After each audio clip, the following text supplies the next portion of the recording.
because they feel threatened. It's no surprise that they're increasing their budget. They are going in the wrong direction. Why they still continue to raise the defense budget? A mid-age crisis. I think that it's no surprise that Going in the wrong direction. For example, me from Costa Rica.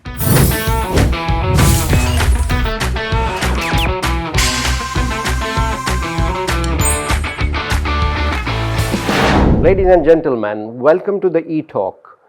At this podium, we discuss about 5 E's: Earth, Environment, Energy, Economy, and Education.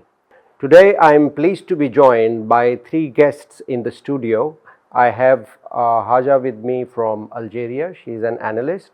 I have Valerie from Russia, and I have Matthias from Costa Rica, and they both are international relations expert. Today's topic is extremely interesting but equally controversial, because on the name of national security, we have seen that every year the defense budget of the United States, which is the leading in the world, is further rising. The U.S. House of Representatives approved $886 billion defense budget proposed by U.S. President Biden for the fiscal 2024 on July 14. This military expenditure accounts for almost half of the total government spending, accounting for about 3.2% of the U.S. GDP in 2024. The highest proportion in peacetime. According to data from the Stockholm International Peace Research Institute in Sweden, the U.S. military expenditure in fiscal 2024 is 20% higher than the combined defense budgets of the next 9 countries. We have observed that there was a lot of debate was going on as far as the US debt is concerned. It reached up to $31 billion just recently. So amongst this high debt levels, where I think it is difficult for the US administration to run the affairs of its own country, having this in the loop, why they still continue to raise the defense budget? Because they feel threatened. To be frank, I'm not quite sure, but my theory about it is that the US is having, let's say, a mid-age crisis. So maybe they are going weaker on the other fields, so they feel they're losing control.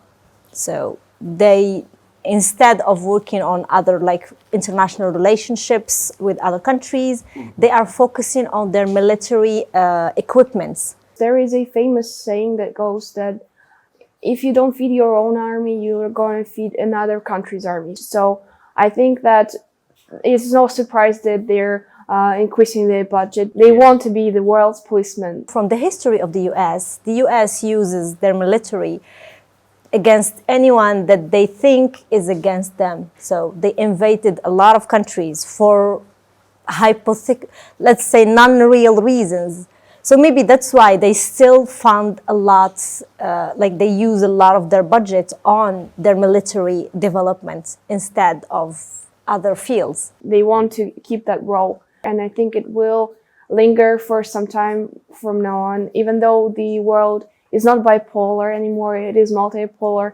But I believe that they have to, but maybe it will transform in the future, but not in the foreseeable one. I personally think that they are going in the wrong direction. For example, me from Costa Rica, we are a country that we don't have army.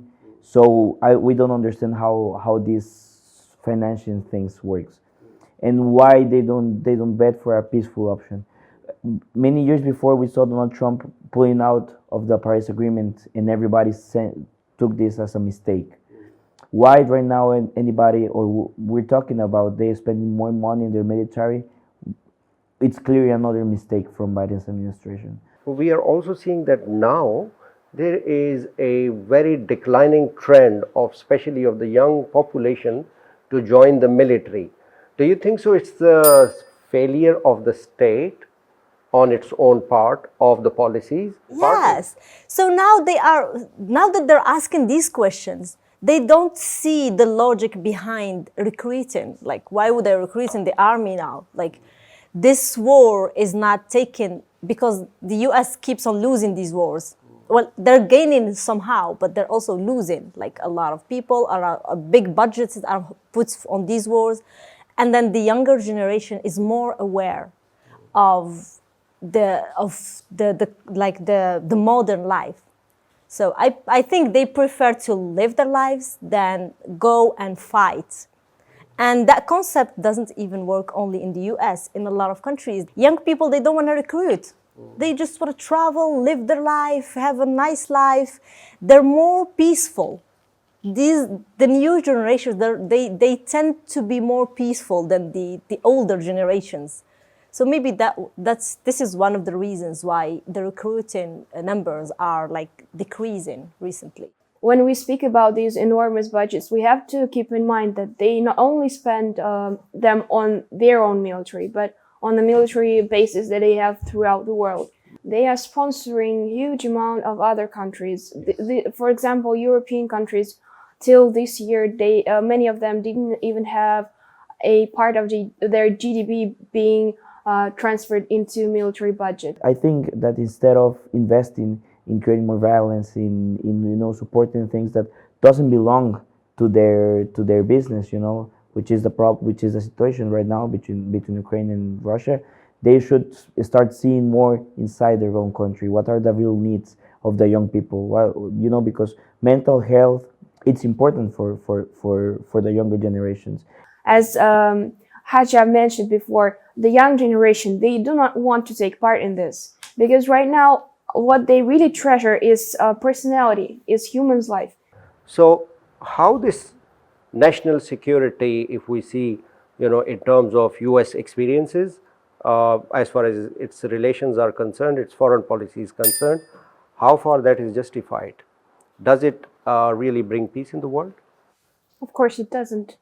The answer is obvious. Yes. And military does not bring peace at all. I really do not believe that the amount of military really shows the value of national security in a country, because the US still lives up to the idea of, economy and militarization, and also the idea of American dream. It has been said that if we forget history, we are condemned to repeat it. And we have to understand that, sadly, it's going to, if there's not a stop on this is going to be repeated, because this doesn't seem to be like a show that they're going to stop investing in military. And you can see that right now, even though we live in a multipolar community, an international area, we are not seeing that stop. We are seeing that maybe in this case the diplomacy or the international institutions are not putting a stop on this. They're not making anything to stop it. I think it is important to bring up another ideas, such as social well-being, It's more important. Yeah, it is more important, and I think that those countries which translate this into the world, they have valuable national security. That's what I think. Over the years, we have seen that United States of its experiments as far as the wars are concerned, for example in Syria, for example in Iraq, in Afghanistan, with all its military might, with all its resources and higher defense budget, it doomed to failure.